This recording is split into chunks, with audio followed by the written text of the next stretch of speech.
الحمد لله رب العالمين والصلاة والسلام على رسوله الكريم وعلى آله وأصحابه أجمعين أما بعد قال الله تعالى في كلامه المجيد والفرقان الحميد أعوذ بالله السميع العليم من الشيطان الرجيم فذكر إن نفعت الذكرى سيذكر من يخشى ويتجنبها الأشقى الذي يصلى النار الكبرى ثم لا يموت فيها ولا يحيا الآية. وقال الله تعالى أعوذ بالله السميع العليم من الشيطان الرجيم وجوه يومئذ خاسية عاملة ناصبة تصلى نارا حامية تسقى من عين عانية ليس لهم طعام إلا من ضريع لا يسمن ولا يغني من جوع الآية. عن أبي هريرة رضي الله تعالى عنه قال النبي صلى الله تعالى عليه وسلم أكثر الذكر هذه اللذات يعني الموت رب اشرح لي صدري ويسر لي أمري واحلل عقدة من لساني يفقهوا قولي رب أشر ولا تؤشر وتمم بالخير رب زدني علما رب زدني علما رب زدني علما। যাবতীয় প্রশংসা গুণগান গুণকীর্তন হামদ সানা একমাত্র আল্লাহ রাব্বুল আলামিনের নিমিত্তে, যিনি এক ও একক ওয়াহদাহু লা শারীক খালিক এবং মালিক। যেই আল্লাহ রাব্বুল আলামিনের প্রশংসার ধারা শেষ করা অসম্ভব, তারই প্রশংসা করত আন্তরিকতার সাথে ছোট্ট একটি ভাষা পুরুষ হিসেবে উচ্চ স্বরে এক সুন্দর করে পাঠ করে আসুন আমরা বলে ফিরি আলহামদুলিল্লাহ। অতঃপর অসংখ্য দরুদ ও সালাম শান্তি ধারা বিরসিত হোক আখিরি নবী নবী রাহমাতুল আলামিন মা আমিনার লাল মরুদুলাল মুহাত্তাব মহাপুরুষ মুহাম্মদুর রাসূলুল্লাহ সাল্লাল্লাহু আলাইহি ওয়াসাল্লামের প্রতি আমরা বলি আল্লাহুম্মা সাল্লি আলাইহি আল্লাহুম্মা বারিক তাসলিম সাল্লাল্লাহু তাআলা আলাইহি ওয়াসাল্লাম। আনা তালিবুল ইলম, আমি একজন ইসলামের নগণ্য ছাত্র হিসেবে আজকের জুমার খুতবার আলোচনার বিষয় হলো ভাবনাগুলো যদি এমন হতো তাহলে সমাজটা কতই না সুন্দর হতো। এই বিষয়ের প্রতি পবিত্র কোরআন এবং সেই সুন্নাহর আলোকে গুরুত্বপূর্ণ তথ্য ও তথ্যবহুল বিবরণের আপ্রাণ প্রচেষ্টা রাখছি ইনশাআল্লাহুল আজিজ। ওয়ামা তৌফিকি ইল্লা বিল্লাহ আলাইহি তাওয়াক্কালতু ওয়া ইলাইহি উনীব। সেই সূত্র ধরে দ্বিতীয় খুতবার পরে কয়েকটি কোরআনুল কারীমের প্রসিদ্ধ আয়াত আপনাদের সামনে তিলাওয়াত করেছি, পাঠ করেছি। প্রথম দফায় কয়েকটি আয়াত আপনাদের সামনে পাঠ করলাম, 9 থেকে 13 পর্যন্ত আয়াত। সূরা আল আলা 87 নম্বর সূরা 30তম পারা 597 নম্বর পৃষ্ঠায় এটি বর্ণিত হয়েছে যে আল্লাহ রাব্বুল আলামিন বলছেন ফাযাক্কির ইন নাফাআতিদ যিকরা, অর্থাৎ আপনি উপদেশ দান করতে থাকুন যদি সেটা মানুষের কাছে গৃহীত হয়, যদি সেটা মানুষ গ্রহণ করে তাহলে সেখানে আপনি উপদেশ গ্রহণ করুন, উপদেশ দিতে থাকুন। সায়াযাক্কারু মান ইয়াখশা, এবং যে ভয় করবে সে অবশ্যই উপদেশ গ্রহণ করবে। ওয়ায়াতাজান্নাবুহাল আসকা, কিন্তু যারা ভয় করবে না, হতভাগা, তারা এটাকে উপেক্ষা করবে, অবজ্ঞা করবে, আর তারা প্রবেশ করবে মহা আগুনে।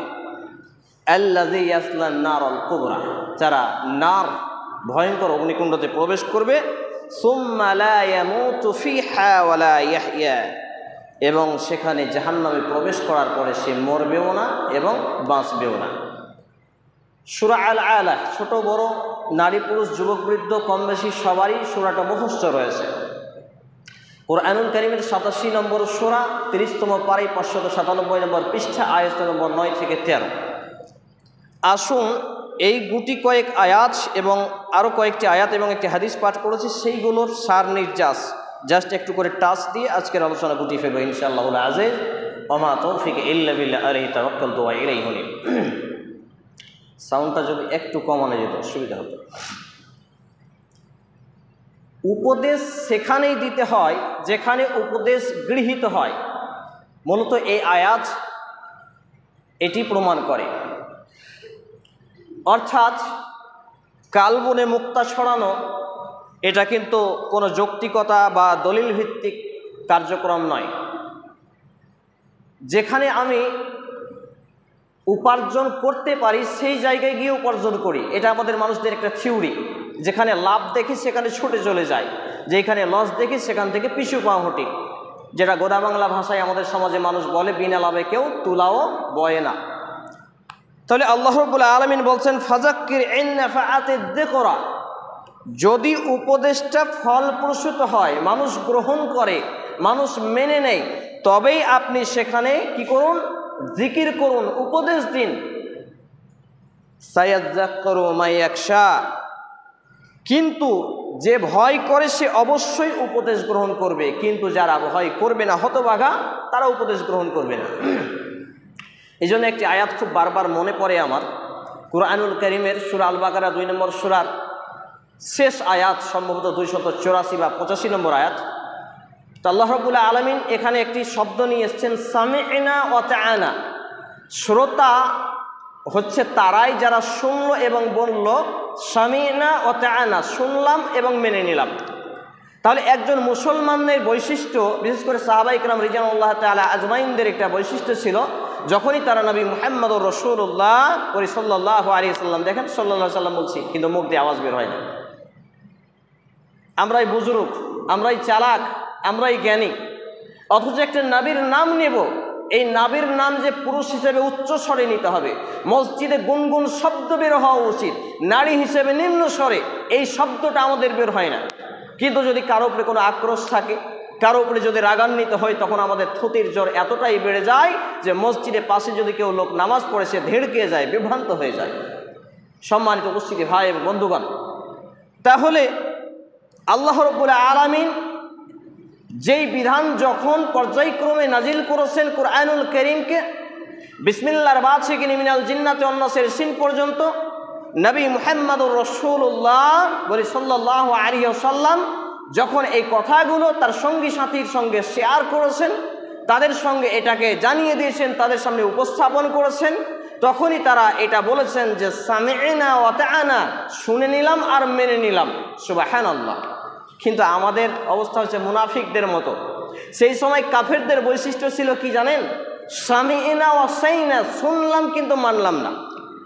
এটাও সূরা তওবার মধ্যে আল্লাহ রাব্বুল আলামিন কোট করেছেন। অর্থাৎ মুমিন ইমানদার মুসলমান তারা যারা বলে সামি'না ওয়া তা'আনা, শুনলাম এবং মেনে নিলাম। মুনাফিক বেদিন কাফেরদের বৈশিষ্ট্য হলো এইগুলো, যারা বলে শুনলাম সামি'না ওয়া সাইনা, শুনলাম কিন্তু মানলাম না।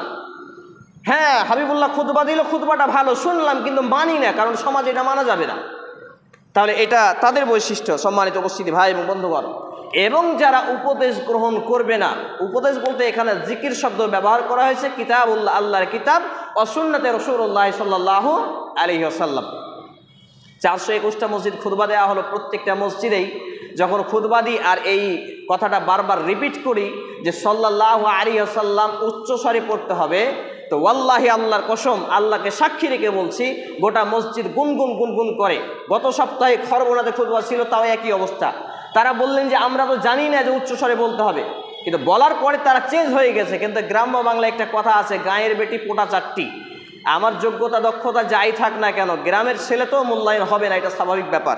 সম্মানিত উপস্থিতি ভাই এবং বন্ধুগণ, তাহলে যারা উপদেশ গ্রহণ করবে না তাদের জন্য রয়েছে জাহান্নাম। যারা কোরআন এবং সুন্নাহ মোতাবেক জীবন চালাবে না তাদের জন্য রয়েছে জাহান্নামের ভয়ঙ্কর অগ্নিকুণ্ড। এবং সেখানে আল্লাহ রাব্বুল আলামিন বলছেন লা ইউসমিনু ওয়ালা ইউগনি মিন জু, এবং সেখানে গিয়ে তারা যে জাহান্নামে খাদ্য পানীয় তাদেরকে যে দেওয়া হবে, এই খাদ্য পানিতে তাদের শরীরে ক্ষুধা নিবারণও করবে না, আর শরীরে পুষ্টি যোগাবে না, মানে শক্তিও বাড়াবে না। আর এই আয়াতে কারিমে আল্লাহ রাব্বুল আলামিন বলছেন আল্লাযী ইয়াসলান নারাল কুবরা, সেই সব ব্যক্তিরা যারা উপদেশ গ্রহণ করবে না, কোরআন সুন্নাহকে মানবে না, নিজের খামখেয়ালি মার্জি মতো ইচ্ছা মতো জীবন চালাবে, নিজের দলীয় দাপট, আরও কিছু ক্ষমতা, বংশর দাপট, টাকার পাওয়ার, রাজনৈতিক দলের চামচামির পাওয়ার, আরও কিছু করতে গিয়ে যদি তারা এই দুনিয়ার জীবনে দাপটশীলতা করে কোরআন এবং সুন্নাহকে অবজ্ঞা করে ফেলে, আর যদি তারা কোরআন এবং সুন্নাহর এই উপদেশগুলো গ্রহণ না করে, তাদেরকে যে জাহান্নামে নিক্ষিপ্ত করা হবে এবং সেখানে তাদের জন্য রয়েছে সুম্মা লা ইয়ামুতু ফিহা ওয়ালা ইয়াহইয়া, যে সেখানে তারা না মরতে পারবে না বাঁচতে পারবে। নাউযুবিল্লাহি মিন যালিক। তাহলে জাহান্নামে গিয়ে মৃত্যু বলে কোনো কিছু থাকবে না।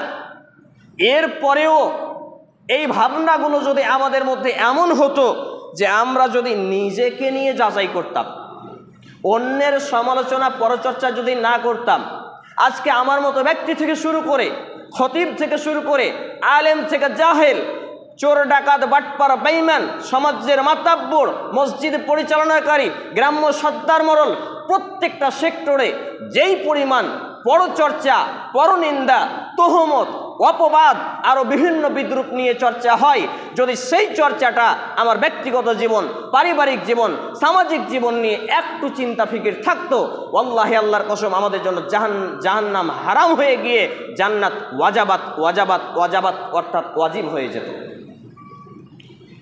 আমি এটাকে এভাবে উদাহরণ দিয়ে থাকি যে আমরা অন্যের ভুল ধরার ক্ষেত্রে অনুবীক্ষণ যন্ত্র হয়ে যায়। বুঝেন না? মাইক্রোস্কোপ বুঝেন? ছোট থেকে ছোট কীড়া মাকড়া, পোকা মাকড় দেখা যায়, অনুবীক্ষণ যন্ত্র। হোক সেটা আলেম জাহেল, আপনার মতের সাথে মিল না হলে তার ভুল ত্রুটি ধরার জন্য আমি এবং আপনি অনুবীক্ষণ যন্ত্র হয়ে যাই। কিন্তু সেই ভুল, সেই ত্রুটি, সেই গালতি যদি আমার মধ্যে থাকে, আর এটা কোনো ব্যাপার নয়, ইট ইজ নো প্রবলেম। তাহলে এটা দুমুখ নীতি কী করে হয় যে অন্যের বেলায় অনুবীক্ষণ যন্ত্র আর নিজের বেলায় আমি দেখতেই পাই না? একই ঘটনা যদি আমার পরিবারের ব্যাপারে হয়, আজকে অসংখ্য ব্যক্তিদের আমি চিনি যারা অন্যের পরিবারে খোঁটা দিয়ে বেড়ায়, তার পরিবারে তার বাপকে কি করলো, তার ছেলেকে কি করলো এই খবর আছে, অথচ তার নিজের সন্তানই বেনামাজি, free fire, PUBG, ludo, crime petrol, জুয়া, আরও কিছু খারাপ কাজে জড়িত রয়েছে। সেখানে তার চোখে পট্টি ঘোষা রয়েছে, কানে শয়তানে পেচ্ছাপ করে ভরে দিয়েছে, চোখেও দেখতে পায় না, কানেও শুনতে পায় না। কিন্তু সেই ব্যক্তিটা যদি একটা নামাজি লোক হয়, সেই নামাজি লোকের কোথায় কি খুঁত আছে, আর বেনামাজি ব্যক্তি হলে সে খুঁত বের করবে। সে ব্যক্তি যদি সাধারণ হয়, আলেম যদি হয়, আলেমের খুঁত বের করবে। সে ব্যক্তি যদি এমনি গ্রাম্য সর্দার মহলের সদস্য হয়, সর্দার মহলের খুঁত বের করবে। এইরকমভাবে যে যেখানে দায়িত্বে আছে তার উপরে আমরা যতটা অনুবীক্ষণ যন্ত্রের কাজ করি, আমরা যদি নিজেদের ব্যাপারে অনুবীক্ষণ যন্ত্রের কাজটা লাগাতে পারতাম, তাহলে ওয়াল্লাহি আল্লাহর কসম আমরা জান্নাতে প্রবেশ করতে পারতাম এবং জাহান্নাম থেকে মুক্তি পেতাম। সম্মানিত উপস্থিতি ভাই এবং বন্ধুগণ, আজকে আমরা নিজেদেরকে নিয়ে চর্চা করি না বিধায়, কোরআন এবং হাদিসের জ্ঞান না থাকার ফলস্বরূপ আমরা নিজেদের নিয়ে চর্চা করি না, পর সমালোচনা, এতেই বেশি আমরা সময়কে, জীবনের মূল্যবান হায়াতগুলোকে কাটিয়ে দিই। ইমাম ইবনুল কাইয়্যিম রাহিমাহুল্লাহ, যেই উলামায়ে কিরাম, যেই আলেমের বক্তব্য ছাড়া আমরা ইসলামকে প্রকাশ করতে পারি না, ইসলামকে জানতে পারি না, এমন একজন উলামায়ে কিরাম ছিলেন ইমাম ইবনুল কাইয়্যিম রাহিমাহুল্লাহ আল জাওজি। তার লেখা গ্রন্থগুলো আপনার জীবনে, আমার জীবনে যদি বাস্তবায়ন করতে পারি, তাহলে ইহকালীন শান্তি এবং পরকালীন মুক্তি লাভে ধন্য হব। তার একটি গ্রন্থ রয়েছে মাদারিজুস সালিকিন।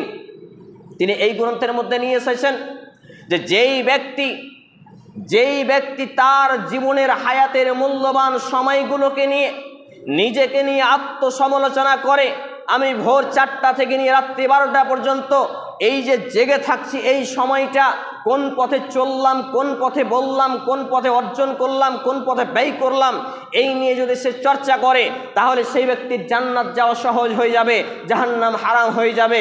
পক্ষান্তরে যেই ব্যক্তি এই জীবনের মূল্যবান হায়াত নিয়ে, মূল্যবান সময় নিয়ে সে পরচর্চা, পরগীবত নিয়ে, অপবাদ নিয়ে, অন্যের কার বেটা কী করলো, কার বেটি কী করলো, অমুক তমুক নিয়ে যদি সে মেতে থাকে, তাহলে ওয়াল্লাহি আল্লাহর কসম এ নিয়ে যদি সে চর্চা করে, তাহলে সে ব্যক্তি যদি দুনিয়ার জীবনে উহুদ পাহাড় সমপরিমাণ নেকি অর্জন করে, তাহাজ্জুদ গুজারি হয়, ৮৬ বার হজকারী হয়, আরও কিছু ইবাদতকারী হয়, তাহলে এই ব্যক্তি বিচারের মাঠে যার নামে যা বলেছে, যার নামে যত কিছু রটালছে, সব ব্যক্তিকে তার আমল নামা থেকে নেকি কেটে কেটে দিতে হবে।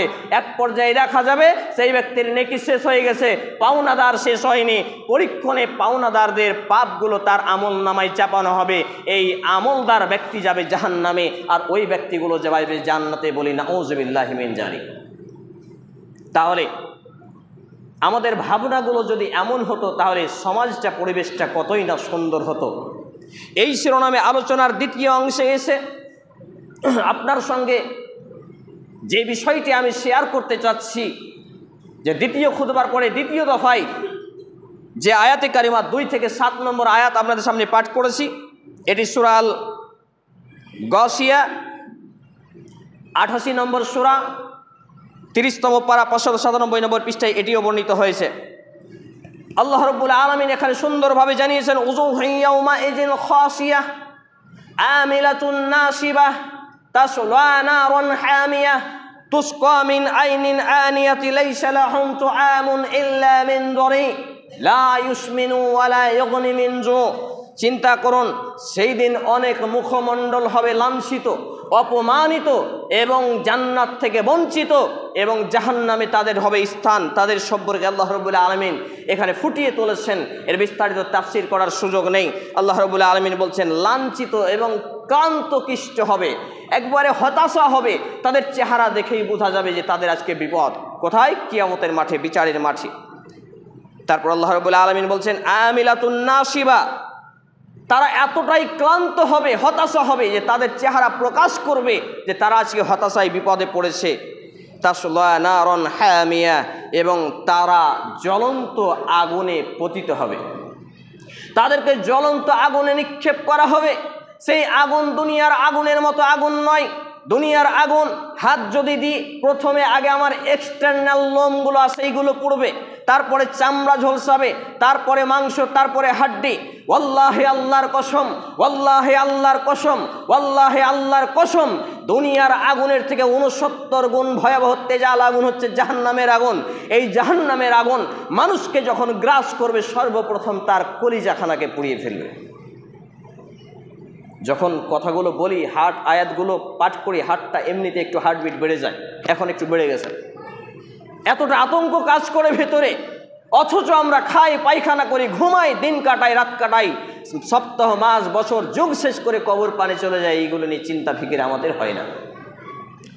সেই দিন মানুষ জ্বলন্ত অগ্নিতে তাদেরকে নিক্ষেপ করা হবে, এবং তুসকা মিন আইনিন আনিয়াহ, তাদেরকে ফুটন্ত গরম পানি দেওয়া হবে। চিন্তা করেছেন, জাহান্নামে জ্বলতে জ্বলতে এক পর্যায়ে যখন তাদের পিপাসা লাগবে, ফেরেশতাদের তারা ডাক দিয়ে বলবে আমাদের পানির ব্যবস্থা করো, এই পানির ব্যবস্থা করো। এই মেসেজটা আল্লাহ পর্যন্ত পৌঁছাতে কয়েক হাজার বছর কেটে যাবে, কয়েক হাজার বছর সময়কাল কেটে যাবে। তখন তাদেরকে পানি দেওয়া হবে, জানেন, জাহান্নামের ফুটন্ত পানি, যেই পানি তারা মুখ দিয়ে যখন গিলবে, গিলার চেষ্টা করবে, নাড়ি ভুঁড়িগুলো সব গলে গলে বেরিয়ে যাবে। আস্তাগফিরুল্লাহ আল-আযীম। চিন্তা করেছেন, আল্লাহ রাব্বুল আলামিন বলছেন তুসকা মিন আইনিন আনিয়াহ, যখন তাদেরকে ক্ষুধা লাগবে তখন তাদেরকে জাক্কুম জাতীয় গাছ বা ফল খাওয়ানো হবে, যেটা কাঁটাযুক্ত গাছ। যেই কাঁটার কারণে চিবাতে গিয়ে ক্ষুধার তাড়নায় মানুষ চিবিয়ে ফেলবে। আমরা রাস্তায় পাগল দেখতে পাই, পাগলগুলো ডাস্টবিনে বিভিন্ন হোটেলের পাশে আবর্জনা থেকে কিছু খাবার সংগ্রহ করে খায়। মানুষ যখন ক্ষুধার তাড়নায় তোরকাবে, চোরকাবে, কষ্ট করবে, তখন সে কাঁটাযুক্ত ডালই চিবাতে লাগবে। সেই কাঁটাযুক্ত ডাল চিবাতে চিবাতে আবার গলায় আটকিয়ে যাবে। ইকবাল কিলানি রাহিমাহুল্লাহ ইসবাতু আজাবিল কবর গ্রন্থে এই হাদিসগুলো নিয়ে এসেছেন। সেখানে গিয়ে যখন তার গলায় আটকে যাবে, গলায় আটকাতে তখন আবার সে পানির জন্য আবেদন করবে। ফেরেশতারা, প্রহরীরা আল্লাহর কাছে এই মেসেজ দিবেন, ইতিমধ্যে কয়েক হাজার বছর কাল সময় পেরিয়ে যাবে, এর কষ্ট কিন্তু কমবে না, কষ্ট বাড়তেই থাকবে। আবার তাদেরকে যখন পানি দেওয়া হবে, আবার পুরো নাড়ি ভুঁড়ি গলে গলে গলে গলে চলে যাবে। তাহলে এইগুলো নিয়ে যদি আমাদের ভাবনাগুলো হতো, তাহলে আমাদের সমাজ এবং জীবন ব্যবস্থাটা কতই না সুন্দর হতো। সম্মানিত উপস্থিতি ভাই এবং বন্ধুগণ, তারপর আল্লাহ রাব্বুল আলামিন শেষ অংশে এসে বলছেন লা ইউসমিনু ওয়া লা ইউগনি মিন জু। এই যে তাদেরকে খাদ্য এবং পানীয় দেওয়া হবে, এই খাদ্যে তারা ক্ষুধা নিবারণ করতে পারবে না, তাদের ক্ষুধা মিটবে না এবং তাদের শরীরে পুষ্টিও যোগাবে না, তাদের শরীরে শক্তিও যোগাবে না। চিন্তা করুন প্রিয় ভাই এবং বাবা জীবন, আজকে আমি এবং আপনি দুনিয়ার জীবনকে রঙিন চোখে দেখি বিধায় দুনিয়ার জীবনকে ডেভেলপ করার জন্য পার্থিব জীবনে বাড়ি গাড়ি টাকা পয়সার নারীর পিছনে ছুটতে গিয়ে আজকে আমাদের ভাবনাগুলো এমন হয় না। কিন্তু যারা এই ভাবনা নিয়ে জীবন চালায়, নিজে বাঁচতে চায়, পরিবারকে বাঁচাতে চায়, সমাজকে সেইভাবে কনভার্ট করতে চায়, সেই সব ব্যক্তিদের বিভিন্নভাবে কোণঠাসা করা হয়, কখনো অপবাদ দিয়ে, কখনো তহমত দিয়ে, কখনো মানহারি করে, কখনো পরচর্চা করে, কখনো মামলা করে, কখনো মারার হুমকি দিয়ে, কখনো দল থেকে বঞ্চিত করে, কখনো কবরস্থান থেকে বঞ্চিত করে। এইভাবে যখন যারা পবিত্র কোরআন এবং সেই সুন্নাহর বার্তা মানুষের ব্যক্তিব্যাপী পারিবারিক জীবন বিশ্বব্যাপী ছড়ানোর চেষ্টা করে, তাদেরকে আমরা কোণঠাসা করি। আমাদের ভাবনাগুলো কেন এমন নয়? আজকে আমরা চাইছি ভালো একটা সমাজ, কিন্তু করছি না ভালো সমাজ কিভাবে হবে? যেই ব্যক্তিটা হক কথা বলে তাকে আপনি দ্বিতীয়বার খুতবা দিতে দেবেন না, যেই ব্যক্তিটা সৎভাবে চলে তাকে আপনি অপশন দেন না। যেই ব্যক্তিটা আজকে আমরা এমন একটা কথা বলেই ফেলি, যদিও সময় শেষের দিকে হঠাৎ মনে পড়লো যে আমরা একের মধ্যে সব খুঁজি, অল ইন ওয়ান, একের মধ্যে সব। নবী মুহাম্মদুর রাসূলুল্লাহ সাল্লাল্লাহু আলাইহি সাল্লাম দ্বিতীয় কোনো মানুষকে আল্লাহ তাআলা দেননি। মনে করুন আপনি একজন ইমাম নির্বাচন করলেন মসজিদে, ইমামের কাছ থেকে যদি আপনি তিলাওয়াত ভালো নেন, কারি বা হাফেজ রাখেন, তাহলে তার কাছ থেকে বক্তব্য ভালো পাবেন না। ইন্টারনেটে যাচ্ছে বক্তব্য, ব্যতিক্রম ইল্লা মাশা আল্লাহ দুই একজন থাকতে পারেন। সোয়াইব আহমেদ পাকিস্তানের বিখ্যাত আলেম, তিনি থাকতে পারেন ওই রকম কয়েকজন। তবে বেশিরভাগ হাফেজ এবং কারিরা এরা বক্তব্যের জন্য বাকপটু নন, এরা তেলাওয়াতের জন্য বাকপটু। অতএব আপনি যখন একজন ইমামকে নির্বাচন করবেন, তাকে কি নেবেন? একের মধ্যে সব। একটা ইমামকে বিয়ে পড়াবেন, খুতবা দেওয়াবেন, মক্তব করাবেন, আরও কিছু করাবেন, মসজিদে ডিউটি নেবেন, আরও কিছু করাবেন, কিন্তু বেতনের বেলায় অন্যরকম। আমি আপনার মসজিদকে কেন্দ্র করে বলছি না, আমি চারিদিক দিয়ে একটা বিবেচনা করে বলছি। সম্মানিত উপস্থিতি ভাই এবং বন্ধুগণ, একই রকমভাবে যারা প্রকৃত আলেম হবে তারা মসজিদে থাকবে না, জেনে রাখবেন। আপনি দেখেন বড় বড় আলেম যারা রয়েছেন, আনোয়ারুল হক ফাইজি, আবু তাহের সালাফি, আবদুল্লাহ সালাফি, আব্দুর রাজ্জাক ইবনে ইউসুফ থেকে শুরু করে যারা বড় বড় ওলামায়ে কেরামগণ রয়েছেন, এরা মসজিদে থাকেন না। শুধু সমাজের দোষ দিলে হবে না। হাক্কানি আলেম কখনো মসজিদের ইমাম হতে পারে না, কারণ সমাজ আজকে ইসলাম নেই, সমাজে ইসলাম নেই। সেই সূত্রে কোনো হক্কানি আলেম এই মসজিদে ইমামতি করতেই পারে না। মসজিদে যদি ইমামতি করে, হক কথা বলে, 3 দিনের দিন তাকে লাত মেরে বের করে দেবে। আর নাইলে সে সমাজের গোলামি করতে হবে, তাহলে সারা জীবন টিকবে। সম্মানিত উপস্থিতি ভাই এবং বন্ধুগণ, সত্য যেহেতু বলতে হবে, মিশকাতুল মাসাবি গ্রন্থের হাদিস 5459 ক্রমিক নম্বরে হাদিস বর্ণিত হয়েছে, সত্য বলে দাও, যদি তোমার বাপের বিরুদ্ধে যায়, সমাজের বিরুদ্ধে যায়, রাষ্ট্রের বিরুদ্ধে যায়, এমনকি তোমার বিরুদ্ধে চলে যায়, সত্য আমাকে বলতে হবে। সেটা আমার বিরুদ্ধে যাক আর কারো বিরুদ্ধে যাক, এটা কোনো ফ্যাক্টর নয়। পক্ষে থাকতে হবে আল্লাহ এবং আল্লাহর রাসূলের। এবং যারা হক্কানি ওলামায়ে কেরামগণ হবেন, তাদের বক্তব্য হবে যে আমি ইমামতি করব, শুধু 5 ওয়াক্তের মক্তব পড়াতে পারি, তবে খুতবার জন্য আপনি 4 হপ্তায় 4টা ইমাম দেখবেন। প্রায় মসজিদে আমি বলি যে খুতবা যদি আপনি ভালো চান, তাহলে 4 হপ্তায় 4টা ইমাম আপনাকে নির্বাচন করতে হবে, সমাজ যদি পরিবর্তন করতে চান। এইভাবে আলেম নির্বাচন করবে কে? সোনা চিনে কে? স্বর্ণকার। তাহলে আলেম নির্বাচন করবে আর একজন আলেম, আর আমি আর আপনি আজকে আলেম নির্বাচন করছি, আমার আপনার সেই যোগ্যতা আছে? সম্মানিত উপস্থিত ভাই এবং বন্ধুগণ, দুঃখ নেবেন না, সত্য বলতে হবে। আজকে সমাজ ইসলাম থেকে বিমুখতার মুখ্য কারণ হলো যে যারা যোগ্য ব্যক্তি তাদেরকে সম্মান করা হয় না, তাদেরকে পদে পদান্তর করা হয় না, তাদেরকে বহিষ্কৃত করা হয়, যার জন্যই মূলত আজকে আমাদের সমাজটা এত সুন্দর জীবন ব্যবস্থা পায়নি। সম্মানিত উপস্থিতি ভাই এবং বন্ধুগণ, হাদিসটি বলে ফেলে আলোচনা গুটিয়ে ফেলবো। সেটা হচ্ছে আন আবি হুরায়রা রাদিয়াল্লাহু তাআলা আনহু قال قال رسول الله صلى الله عليه وسلم اكثر الذكر هذه اللذات يعني الموت। আবু হুরায়রা রাদিয়াল্লাহু তাআলা আনহু বিশ্ববিখ্যাত সাহাবী, নবী মুহাম্মদ রাসূলুল্লাহ সাল্লাল্লাহু আলাইহি সাল্লাম হতে বর্ণনা করছেন যে তোমরা, রাসূল সাল্লাল্লাহু আলাইহি সাল্লাম বলছেন, তোমরা সেই বিষয়টার প্রতি বেশি বেশি চর্চা করো, আলোচনা করো, সেটা নিয়ে বেশি জিকির করো, সেটা নিয়ে বেশি মানুষের কাছে আলোচনা করো, কথোপকথন করো, গল্প করো। হাযিহিল লাযযাতি ইয়ানিল মাউতা, সেটা হচ্ছে মৃত্যুর আলোচনা। অথচ আজকে আমাদের সমাজে মৃত্যুর আলোচনা হয় না। এমনকি যে সব যুবক ভাইরা মোবাইল ঘাটে, অ্যান্ড্রয়েড মোবাইল আছে, তারা মোবাইলে ইউটিউব ফেসবুকে যখন থাকে, বিভিন্ন আলেমের বক্তব্য আসে, একটা মৃত্যুর আলোচনা এসেছে, আহা কান্না জড়িত কণ্ঠে কণ্ঠে মৃত্যুর আলোচনা, তখন সেই মোবাইলটাকে হয় স্ক্রল আপ না তো স্ক্রল ডাউন করে, কারণ মৃত্যুর আলোচনা তার শুনতে ভালো লাগে না। অথচ নবী মুহাম্মদুর রাসূলুল্লাহ সাল্লাল্লাহু আলাইহি সাল্লাম তিনি বলছেন যে তোমরা বেশি বেশি মৃত্যুর আলোচনা করো। ইমাম ইবনুল কাইয়্যিম রাহিমাহুল্লাহ তিনি বলছেন, কোনো ব্যক্তি যদি বেশি বেশি মৃত্যুর আলোচনা করে তার ছোট থেকে ছোট পাপ হবে না। কোনো ব্যক্তি যদি বেশি বেশি মৃত্যুকে স্মরণ করে সে বেশি বেশি নেকির কাজ করতে পারবে। কোনো ব্যক্তি যদি মৃত্যুর আলোচনা করে, মৃত্যুকে স্মরণ করে, সে অন্যের সমালোচনা করবে না, নিজেকে নিয়ে ভাববে, সে অন্যের পেছনে গোতাগুতি করবে না, নিজেরটা নিয়ে চর্চা করবে। কিন্তু আজকে আমরা মৃত্যুর স্মরণ করি না বিধায় আজকে আমাদের মধ্যে মৃত্যুর আলোচনা, মৃত্যুর খৌফ, মৃত্যুর ভয় না থাকার ফলস্বরূপ আজকে আমরা অন্যকে নিয়ে পড়ে আসি, নিজের পড়ি না।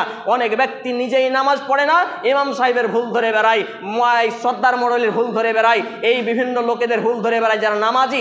আবার যে ব্যক্তি নামাজ পড়ে এই ব্যক্তির অনেক ত্রুটি আছে, কেউ বিড়ি খায়, কেউ খৈনি খায়, কেউ টিভি দেখে, কেউ গান শুনে, কেউ দাড়ি কাটে, বিভিন্ন রকম কাজ কামে আজকে তারা জড়িত। সম্মানিত উপস্থিতি ভাই এবং বন্ধুগণ, তাহলে এইগুলো সবই হচ্ছে আমাদের ভাবনাগুলো এমন হয়নি এবং আমরা মৃত্যুর স্মরণ, মৃত্যুর জিকির করা থেকে দূরে রয়েছে। হাদিসটি বর্ণিত যে মিসকাত সুনান ইবনে মাজাহ গ্রন্থের 31 নম্বর অধ্যায়, হাদিস নম্বর 4258, তিরমিজি হাদিস নম্বর 2307, এছাড়াও বিভিন্ন হাদিস গ্রন্থ যেমন নাসাই 1824 সহ বিভিন্ন হাদিস গ্রন্থে হাদিসটি বর্ণিত হয়েছে। সম্মানিত উপস্থিতি ভাই এবং বন্ধুগণ, তাহলে আমাকে এবং আপনাকে ভাবনাগুলো এমন নিয়ে আসতে হবে, নিজেকে নিয়ে ভাবতে হবে, নিজের জান্নাত জাহান্নাম নিয়ে ফিকির চিন্তা করতে হবে, অন্যের আলোচনা সমালোচনা কমাতে হবে। একটা কথা বলি, সেটা হচ্ছে আলেমদের ভুল আলেমরা ধরবে, আলেমদের ভুল কোনো কামলা ধরার অধিকার আল্লাহ দেননি, কোনো আল্লাহ রসুল সাল্লাল্লাহু আলাইহি সাল্লাম দেননি।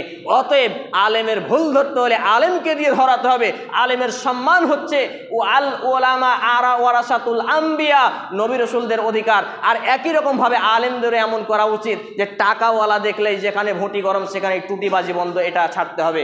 টাকা যেখানে পাবে সেখানে টুটিবাজি বন্ধ, ফতুয়া উল্টা, আর যেখানে টাকা পাবে না সেখানে ফতুয়াটা একটু উল্টা। তাহলে এইরকম নীতি যারা আলেম রয়েছে তাদেরকেও পরিবর্তন করতে হবে। সম্মানিত উপস্থিতি ভাই এবং বন্ধুগণ, আজকে জুমার খুতবার আলোচনার শেষাংশে এসে আপনাদের প্রতি অনুরোধ থাকবে যে বা যারা আপনাদের এলাকায়, আমার আব্বা দীর্ঘদিন প্রায় 5 থেকে 6 বছর ইমামতি করেছেন, তিনি দুনিয়া ছেড়ে চলে গেছেন। ইতিপূর্বেও বলেছি, আজকেও খুতবার মাধ্যমে বলছি, সুযোগ হয়েছে যে কোনো ব্যক্তি যদি চলা বলা উঠা বসার মধ্যে ত্রুটি পান তাকে অবশ্যই ক্ষমা দিবেন। আমি তার ছেলে হিসেবে তার জন্য ক্ষমা প্রার্থনা করছি। 2 নম্বর কথা, যারা আব্বাকে ভালোবাসতেন, যদি কোনো রকম নেশাতে জড়িত থাকেন ছেড়ে দেবেন, এবং যদি নামাজ না পড়েন নামাজ ধরবেন। যদি ভালোবাসতেন তাহলে তিনিও কবরে শুয়ে নেকি পাবেন, আপনিও পাবেন, এবং আমি বললাম আমিও পাবো ইনশাআল্লাহ তাআলা। তাহলে এইটুকু আলোচনা রেখেই আজকে মূলত আপনাদের জুমার মসজিদের আলোচনা এখানেই জানছি। পরিশেষ আল্লাহ রাব্বুল আলামিনের কাছে দোয়া রাখি, হে আল্লাহ রাব্বুল আলামিন, আমরা যারা অসুস্থ আমাদেরকে পূর্ণাঙ্গ শেফায়ে কামেলা আজিলা দিন আমরা বলি আল্লাহুম্মা আমিন। হে আল্লাহ তাআলা, আমরা যারা অভাবী আমাদেরকে অভাবমুক্ত জীবন দিয়ে হালাল রুজি রোজগারে বারাকা নসিব করুন আমরা বলি আল্লাহুম্মা আমিন। হে আল্লাহ রাব্বুল আলামিন, আমাদের যারা মুসলমান হয়ে মৃত্যুবরণ করেছে প্রত্যেকের বাপ মা ভাই বোন আত্মীয় স্বজন, বিশেষ করে মা এবং আব্বা নানানি যে বা যারা এই মুসলমান হয়ে মৃত্যুবরণ করেছে, আল্লাহ আপনি তার জীবনের ভুল ত্রুটি ক্ষমা করুন, কবরের সাধ্যের বিছানা বিছিয়ে দিন, জান্নাতুল ফিরদাউস নসিব করুন আমরা বলি আল্লাহুম্মা আমিন। এ দাবি, এ দোয়া, এ দরখাস্ত মহান আল্লাহ সুবহানাহু ওয়া তাআলার সামনে রেখে আমরা আমাদের আলোচনা এখানেই জানছি। اللهم صل على محمد وعلى آل محمد كما صليت على إبراهيم وعلى آل إبراهيم إنك حميد مجيد. اللهم بارك على محمد وعلى آل محمد كما باركت على إبراهيم وعلى آل إبراهيم إنك حميد مجيد. سبحان ربك رب العزة عما يصفون وسلام على المرسلين وآخر دعوانا الحمد لله رب العالمين. السلام عليكم ورحمة الله. قرآن جي.